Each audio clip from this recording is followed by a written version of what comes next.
reigning world champion. Max, I hope you're in good form. How are things? Good? All good. Yeah. Excellent. Now, look, Marina Bay was a bit of a bogey track for Red Bull last year. You qualified 11th, you finished 6th. How confident are you that it's going to be better this time around? Well, I know that it's not going to be our easiest weekend, just straight up. But of course, you analyze the race that you did last year, a few things that could have, been done better. That's what we'll try to do this weekend. But yeah, I don't expect it, of course, suddenly to be one of our strongest weekends. But I just hope that what we did in Baku already, it stabilized the car a bit more. That was positive, and hopefully we can just build on that and see around here. I mean, of course, around here normally it's a bit more bumpy than Baku, but yeah, hopefully the car can take it. More bumpy than Baku, but how much of a good testing track was Baku ahead of this race? I think it was good enough to see a few things on the car, and yeah, hopefully you can just work from there. And what were the issues last weekend that you think might repeat themselves here? Just our car generally is not very good on bumps and curbs, and that's of course what you have around here. So we need to try and stabilize that a bit. Can we put a number on it? I mean, you didn't quite make Q3 last year. Are you confident that you can at least do that this time around? I would hope so, yeah. But I mean, putting a number on it, I don't know even where to start. But yeah, I'm confident that we can do a better job than last year. But at the same time, of course, also the competition has improved quite a bit naturally. But yeah, I'm definitely targeting Q3. But let's see where we end up. All right. Look, there have been some structural changes within Red Bull that have been announced recently, one of which involves your race engineer, GP. Is it a concern to you that he's taking on more responsibility? Will it somehow take away from the work that you two do together in the garage? No, it doesn't. I mean, he already did more than just being my race engineer anyway. So I think... yeah, it's well thought about and basically spreading a bit the workload. So for me, that's fine. Look, final one from me. Can we talk about the championship? You know, there's 7 races to go. The gap's 59 points. Are you mentally preparing for a fight to the wire? Or do you think Red Bull's going to get its mojo back when we go back to permanent racetracks like Austin? It's not mentally preparing. I just want to make the car faster and better balance. If I manage to do that with the team, then I know that we can be very competitive again, and that's the only thing that I can do. I mean, there's no secret to that. We just need to find a bit more performance and just make our lives a bit easier. All right, Max, thanks for that. Good luck this weekend. Yuki, can we come to you now? If you didn't have bad luck, you'd have no luck at all at the minute, Yuki. Look, what's your headspace coming into Singapore after a couple of frustrating races? Let's put it that way. Yeah, I think anyway, the races, even I have good races, I still able to reset. So yeah, I mean, last 2 races is the things that I wanna, it's not the way I wanted to finish, obviously. But yeah, I mean, I like Singapore track, so I'm trying to think positive way. There's a nice fields here, exciting track. It's gonna be anyway very tough, physical, demanding race ahead of us. So yeah, I'm still motivated and yeah, aiming for high. Well, you haven't done many laps with the upgrades yet, due to the various issues you've had in the races, but have you done enough to know that they're a step forward, and do you think they will have a positive effect on the car here? Yeah, definitely. From the, I think, new floor what we introduced in Monza, for sure it will still work here. I think it's more, I guess, works well in mostly in slow speed, like we done in Azerbaijan and Singapore. I think still need to look into it into more to Monza, for example. When I had, definitely I felt not really fully comfortable. Then more towards like high speed corners. So I'm not sure it will work, for example, in other tracks, but I feel definitely positive in Baku. And if you ask me, okay, now what are you gonna choose between new floor or old floor in Monza? If I'm going again, I'm not sure yet, to be honest. And probably I'll stick with the other floor maybe. Okay. Can we talk teammates now? There's a lot of speculation surrounding Daniel Ricciardo's future at VCarb. Do you get any say as to who your teammate is, and who would you like to be your teammate going forward? No, of course not. I can't say anything. I mean, I don't really. Yeah, I don't know. To be honest, it's just like speculation. I'm not sure anything. I don't know anything about it. So yeah, it's up to them. It's not up to me at all. I just have to focus to what I can do. Yeah. Can we focus on the incumbent, Daniel? What have you learned from him in the last 12 months or so? I definitely respect him a lot, especially like the things he have is the things I don't have. So especially the emotional control and like how he's able to like consistently being consistent to the team. I would say I'm a bit more probably emotional. For example, like if I have bad session, whatever.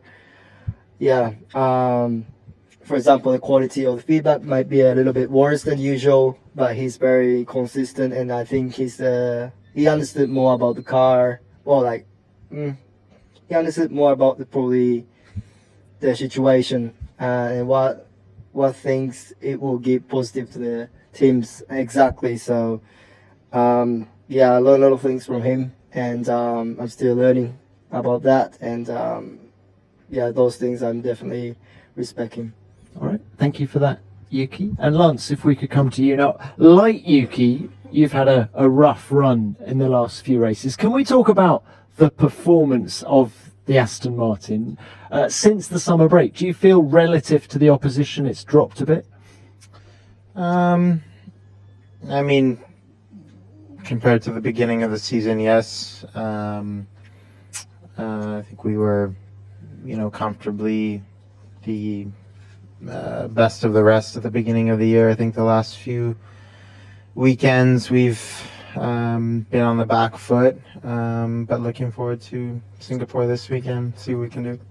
And after I don't know what we call it, the collision with Yuki in Baku at the weekend, did the race turn into something of a test session for you? And did you learn anything about the performance of the car there that can help you here? Yeah, I mean, it was never really gonna turn into much after the lap 1 incident.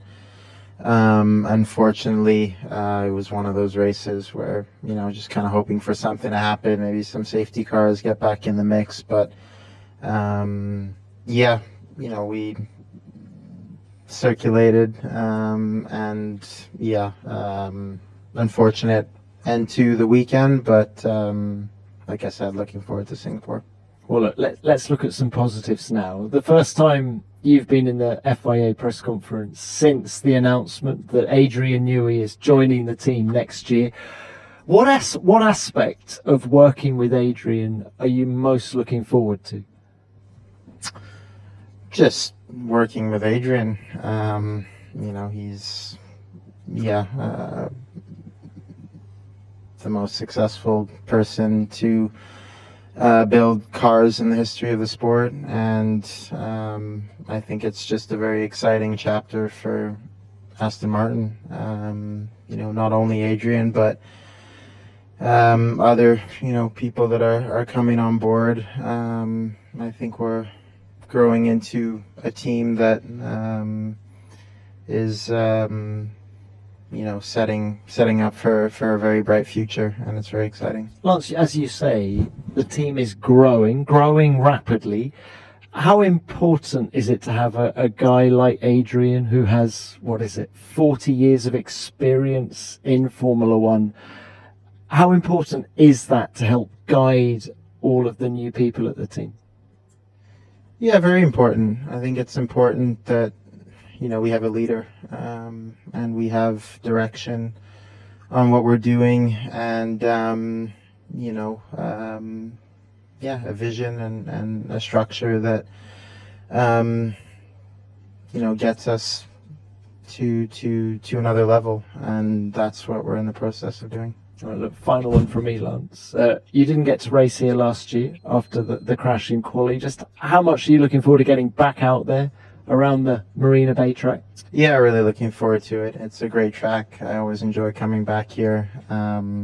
Aside from lap 55, 60 of the race, I think it gets pretty hot in there, but it's a great track. It's, like all the street circuits, a good challenge, close to the walls. Very intense in the cockpit. So looking forward to it. All right, best of luck to you this weekend as well. Right, let's open this to the broadcasters now. Who's first, please? Yeah. Hello, this is Roldan Rodriguez from Dazón Spain. A question to Max. Last weekend, for the first time of the season, your teammate was in front of you in qualifying, and then in the race and until the crash. I would like to understand, as you guys watch all the telemetry, where he was faster or adapting better to the car, at least in qualifying. I don't know, man. Different setup. So as soon as I went into qualifying, I knew the car was. Yeah, I tried to optimize the car all the time, and this time it didn't work out, so I knew that I was stuck with it. And then you try to optimize it, but also, of course, my run one in Q3, that would have been enough for P3 in qualifying, hurt me. And you start in the back of the top group. The balance was, of course, not there in the race. Then you get stuck behind two cars in the middle of the race, so you kill your tires. So basically everything just went wrong from qualifying, and because the rules of course don't allow you to change anything on the car. You're stuck with it, and that's what happened. All right, thank you, Max. Let's watch our language going forward. Crofty, you next. David Croft, Sky Sports F1. Question to all three drivers. Lance, you've got a close relationship with Daniel Ricciardo. Max and Yuki, you have too, and were former teammates. Does Daniel Ricciardo deserve to stay in Formula One for next year? Max, why don't we start with you? Daniel's a great guy. I think he has proven himself as a great Formula One driver. He's a friend of mine. And I think, in general, always being, in this kind of position is never nice. But at the other hand, also, I don't think he has to feel sorry for himself.